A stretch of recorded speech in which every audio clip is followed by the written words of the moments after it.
Conditional formatting is one of Excel's most powerful features, but surprisingly, 90% of users don't know how to use it correctly. In this video, I'll not only show you how to use it, but also share some top tips and tricks to help you get the most out of it. Let's start with the basics. To find conditional formatting, simply go to the Home tab and click on Conditional Formatting. Now let's dive into this dataset, which you can download for free from the video description. So let's suppose that our manager is asking us to highlight the revenue that are above 10,000 in green color. So here we have our revenue column, and for this we have to select them with Control Shift down to the bottom and go to conditional formatting. Highlight cell rules, and let's use the default greater than. Let's type in 10,000 here, and let's say we want them in green. For now, in green color. That was easy enough. But now, what if we also want to highlight those that are exactly 10,000, like this one over here? So changing it from just greater than to greater than or equals to would work.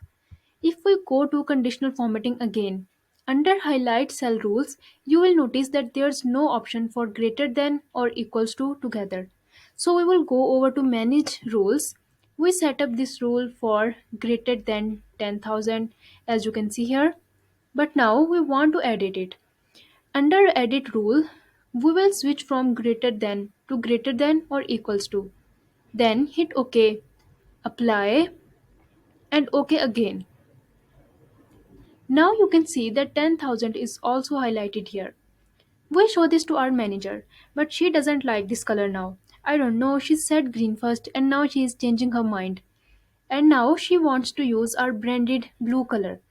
So to do this, we will go to conditional formatting, then manage rules. We will change the rule by clicking on edit again. This time we will click on the format button.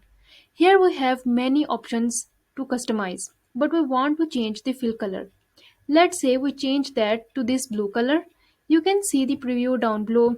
We will hit on OK and OK again and hit on apply there. Now you can see what that looks like overall. What's awesome about conditional formatting is that it's fully dynamic. So if I go ahead and change this revenue figure to 5,000, and you will notice that it's no longer highlighted in blue as our formula is updating. One thing that seems to bother our manager is that we currently only have the highlighted cells in column H.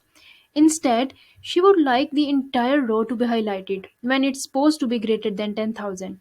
So let's put the goal over here as 10,000.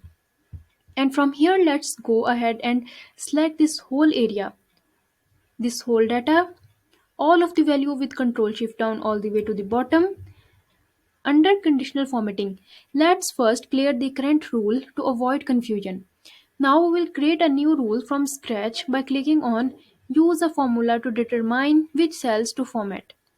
The formula we will use is that this value must be greater than the 10,000 goal we set. To ensure this applies correctly, we will remove the dollar sign from the row number so it stays in column H but can move down the rows. Then under formatting, let's just go ahead and change the fill color to blue so we can see what it's actually doing and we will hit on OK there. Now you can see we don't have just that one cell selected but rather the whole row as well. So I can change this to 5,000 just for example and you will notice that it does automatically change as well. Similarly, because the goal is typed in a cell on the side, you can change it to let's say 30,000 and you will notice how it all updates. The same goes for 35,000. Next, suppose our manager asks us to highlight the top 10 revenue values. We would select that column with Control Shift down. Under conditional formatting, use the top bottom rules and select the top 10 items. Let's put those in green color and hit OK.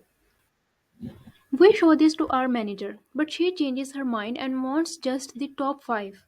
To adjust this, go back to the Manage rules.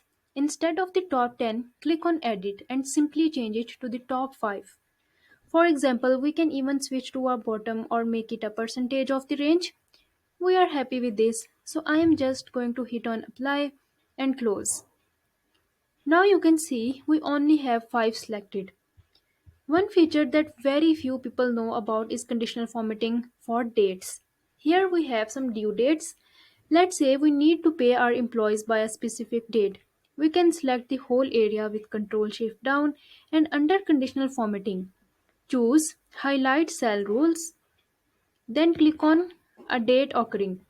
For example, we can highlight everything that's due this month in red so we don't forget. The same goes for dates in the past few days or sometimes in the future. For now, let's leave it at next month. What's nice about this feature is that it's dynamic. Currently, I am in March, but when I open this Excel file in April, the conditional formatting will update accordingly. Alright, I hope you found this video to be helpful. And now you are more proficient in conditional formatting. Don't forget to hit like and subscribe, and I'll catch you in my next video.